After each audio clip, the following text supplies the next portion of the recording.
প্রেম জ্বালা মোর মনে গো সখী, প্রেম জ্বালা মোর মনে, প্রেম জ্বালা মোর মনে গো সখী, প্রেম জ্বালা মোর মনে।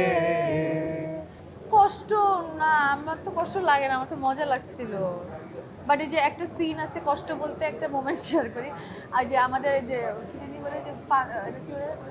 শিলাবৃষ্টির যে সিনটা, ওই সিনটার সময় তো তখন ছিল অনেক ঠান্ডা, এর মধ্যে বৃষ্টি আর আমাদেরকে এরকম বরফ বানায় এরকম এরকম আমাদের গায়ের উপর ইয়া করছে, তো এত ঠান্ডা ছিল, বারবার ভিজতে হচ্ছে।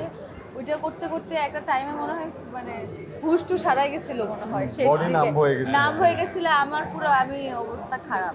মানে খারাপ বলতে তখন এমন এক্সস্টেড এবং এমন জায়গায় গেছিলাম যে তখন আর, বাট এটা কোনো কষ্ট না, মানে প্রতিটা মোমেন্টই ভালো খারাপ আমরা খুবই এনজয় করছি ওই সময়টাতে। স্যান্ডেলিনা সো, রূপচর্চায় আভিজাত্য। আমার বাবা দুইটা কথা বলছে আমাকে যে শুনো, তুমি যে কাজ করতেছো ভালো, সবাই তোমাকে অ্যাপ্রিসিয়েট করতেছে, তোমার পা যাতে মাটিতে থাকে, তুমি রেমুনারেশন বাড়াবা না, সবাই যাতে তোমার সাথে কাজ করতে পারে, এটা আমাকে অ্যাডভাইস দিচ্ছে। আর বলছে যে যেই তোমার সাথে ছবি তুলতে আসবে না কেন বা ভালোবাসা নিয়ে তোমার সাথে মিশতে চাবে, কথা তুমি তাকে অবশ্যই যতই বিরক্ত লাগুক, যতই তোমার কষ্ট হোক, তুমি তাদের সাথে কমিউনিকেট করবা।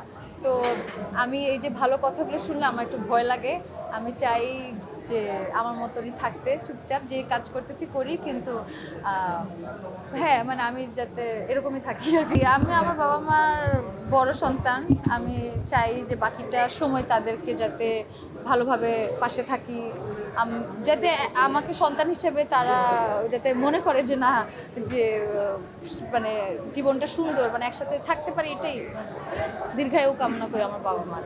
হ্যাঁ হ্যাঁ অবশ্যই, আমরা আমরা প্রস্তুত। আমরা প্রস্তুত মানে কি, আমরা তো মানে অবশ্যই রেডি, মানে Ready. আমরা একসঙ্গে কাজ করতে যতবার সুযোগ পাবো আমরা অবশ্যই, মানে এটা আমাদের মনের ভালো লাগা আর কি। আমাদের একটা সুন্দর বন্ড তৈরি হয়েছে সিনেমায়, আমরা আজকে একসাথে বসে আবার দেখতেছিলাম এবং ওই মুহূর্তগুলো চিন্তা করছিলাম, নিজেরা নিজেরা থাকে না ইনসাইড জোক, আমরা হাসতেছিলাম। তো এটা তো ভালো ভালো লাগছে।